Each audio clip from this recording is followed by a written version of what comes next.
Hi, my name's Matt Collins. I'm the fishery owner here at Boilie, and what I'd like to show you in this video is how to tie a really simple yet highly effective carp rig. I've been fishing with this rig at my lake in France now for 3 years, and it's caught me just about everything that swims there.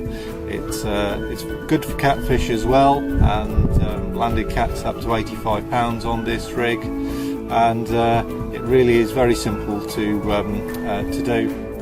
So, as you know, there's loads of carp rigs out there. What makes this one special? Well, for me, it's about versatility. This rig will fish over a full range of bottom types. You can fish it in silt, on hard patches, it'll fish in light leaf debris. It really doesn't matter. It's also very difficult for the fish to deal with and eject. It's incredibly good for getting bite indication on very slack lines. You can fish this up against a margin, and no matter which way the fish swims, be it left or right or towards you, you will get a run. So let me take you for a spin around the components that we're going to use to tie the rig. Okay, so to start off with, we need two 20mm bottom baits. These are my hand-rolled blue oysters that we sell here on site. Very effective bait. Next up, we have a size 4 wide gape in the X pattern. Very strong hook. We're going to tie the actual rig itself with 25-pound Supernova. Very good material. Then we're going to couple the braid to the main line with a size 8 ring swivel. We're also going to incorporate a short length of rig tubing and a tail rubber. Lead wise, I'm using a 3.5 ounce flat pair. This one's from Avid. I also use the quarter ones as well. The most important thing, whichever lead, inline lead you do choose to use, you have to take the insert out. Okay, so we start off, we pass the braid through the front of the eye of the hook.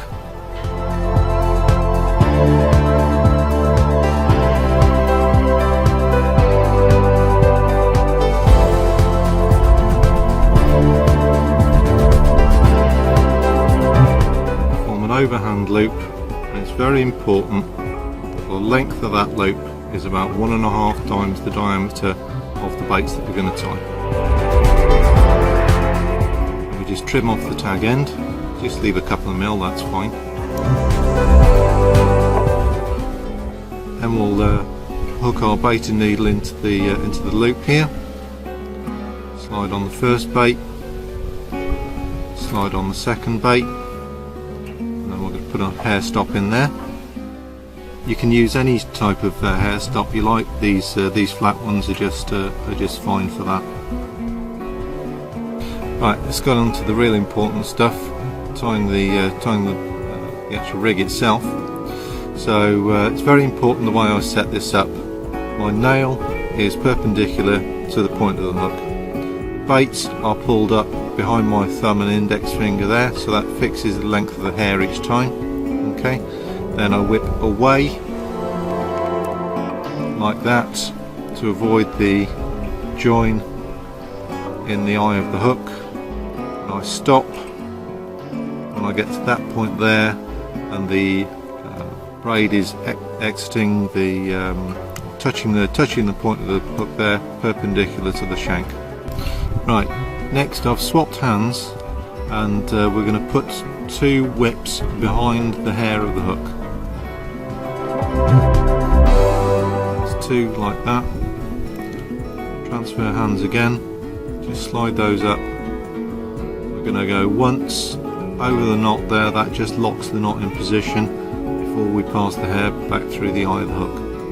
For about 11-12 inches of the braid, and then we pass that through the back of the hook, and then we can moisten that before tightening it down. Before we go any further, I want to explain exactly what we've done here and why. The reason for tying the loop at 1.5 times the diameter of the baits was so that the knot in the hair ends up in the middle of that bait. That locks these baits together so that that one won't slide down and start interfering with the hook when the hook's trying to do its important job of gaining you a hook hold. We've added 2 turns behind the hair to create a kicker, okay, so that when this rig is under tension,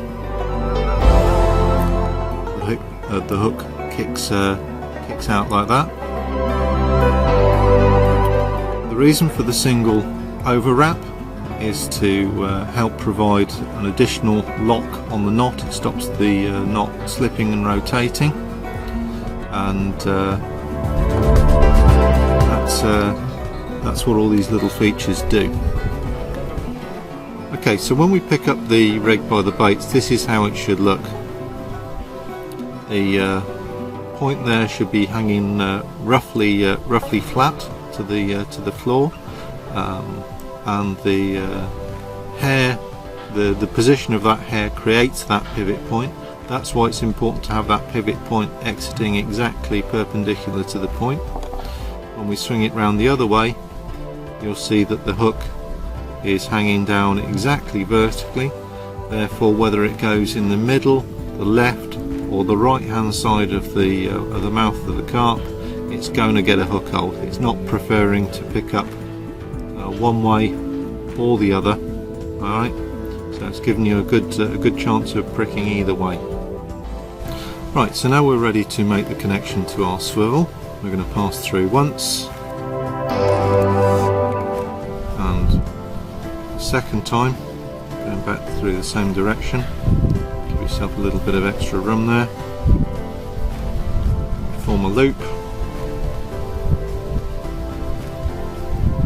Start whipping round. 1, 2, 3, 4, 5.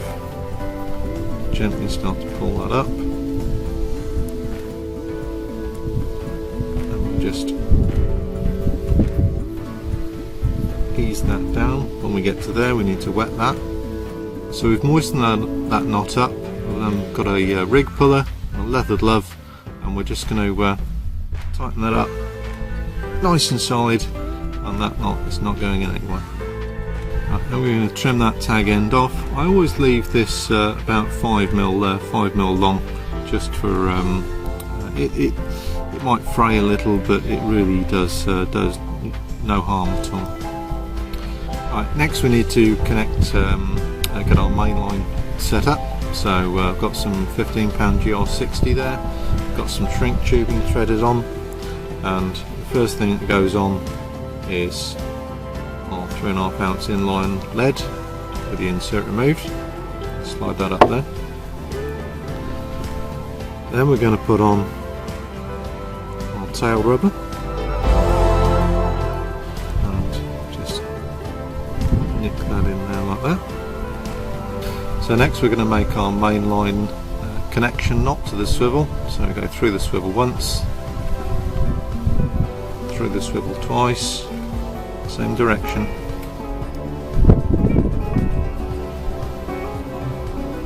Pull a little line through. Form a loop.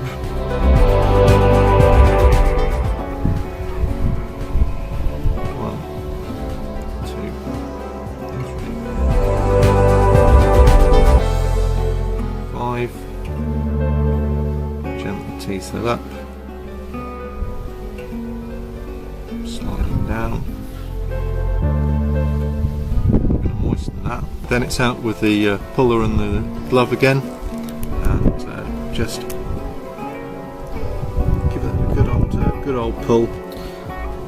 Right, so you'll notice that I have not cut the tail. It's about 2 inches long at the moment. What we're going to do is we're going to push the tail rubber over the top of that swivel like that. We're going to put the anti-tangle tube in the tail as well. So now we're going to put the lead in place, and we're going to take our telltale tail. We're going to place that up inside the insert. We're going to push on the rubber, and you see you've got a loop of line sticking out there. Right, to finish, we're just going to take a couple of blobs of putty.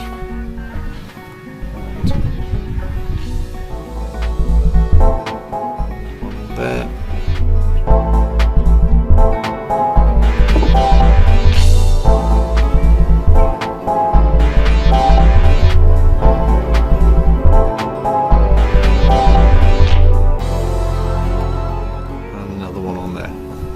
Okay, so that's what we're finished with. Right, so let's have a look at how this rig does on the palm test. Just laid it in my palm there, and he's over straight away. Now, this hook's brand new out of the packet. I would never fish with it brand new out of the packet like that. I would always sharpen it up, because if I do this again, you'll see that skid, and useless. So you've got to sharpen up your hooks, and we'll talk about that in another video. So let's have a look at how this rig actually fishes in an angling situation. Don't worry about the fact that the baits would land very close to the lead. That's of no concern to me whatsoever. Carp comes along, picks up the baits. It's going to tighten the rig. It's going to hit the lead. And the first thing he's going to do is try and shake that off. One little shake and that lead's off. Now, whichever way the fish moves away from you, obviously you're going to get a run. If the fish moves to the side of you, you're going to get a run. Back away from you, you're going to get a run. So this lead system is acting as a super slack semi-fixed setup.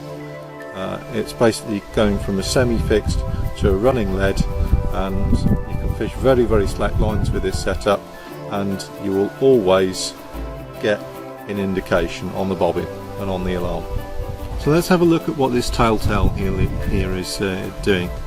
So when we get a pressure from the carp in this direction, the tail rubber pops out, the tail pops out, and if you wound the rig back in, it would actually look like that. Now, that's fine if you've got a carp on the end, you just had a take. What happens if you haven't got a carp on the end? Well, basically, you've just been done. Let's have a look at what happens when you get a liner. So, if carp comes along, moves that lead, the lead stays on the tail rubber, and you're still, you're going to get an indication at this end, but when you wind it in, you're going to see that tail is still in place. Now, what's happened is you've just got a liner. You haven't been done at all. You might have had a screaming take, doesn't matter, it wasn't a bite. So let's have a look at how this rig casts. And so when it's in flight, lead's travelling first, obviously, bait's trailing somewhere up here. Now, if you cast this rig straight into the water, the lead's going to plunge in, the flailing baits will very likely spin round and tangle on the tail rubber, and when you wind in, you're going to be fishing with something that looks like that. Not exactly what you were trying to achieve. So when you're fishing with the Boilie rig, when you're casting this rig especially, you must stop the lead before it hits the water. Alright, that's stopping the lead in flight, 12 inches, couple of foot above the water. What that's going to do is the lead will decelerate and stop, the baits will fly forward like that, and the whole rig will land on the water like that. Alright, the lead will then plunge through the surface, the baits will follow, and it will come forward like that on the elasticity of the line, and it's going to land something like that. And that means your presentation is very good. there's no tangles, and it's effectively fishing. It also enables you to feel feel what sort of bottom the lead has landed on. Very important for when you're trying to target a small hard spot, for example, in amongst some silt. Now when I'm dropping this rig from a bait boat, I'll just put it in a hopper like that. I might have to put a little bend in the rig just like that. Depends how big your bait hopper is. And when the trap opens, what's going to happen is the lead will go first, the bait will follow it, and then the putty will keep the braid pinned down. The bait will land next to the rig, and that's absolutely fine. So if I wanted to drop this rig from a rowing boat, what I'd do is I'd hold it by the baits, get over our spot, and plop, leg goes in, rig will fall down like that, and that's how it's going to be fishing. Little scattering of bait over the top, and that's just what we're looking for. So before I actually fish with this rig, the last thing I do is sharpen the hook. Right, so I'll just do the finger hang test here. This is an out the packet hook. I haven't stabbed that in, I've just hung it up, and if I go to invert my finger, that drops off. Right, that's a fail in my eyes. So in the next video I'll show you all about hook sharpening and how to do it to a level that you'll have never seen before. So there we go, the Boilie rig. Very simple to tie, very effective, and good luck with it.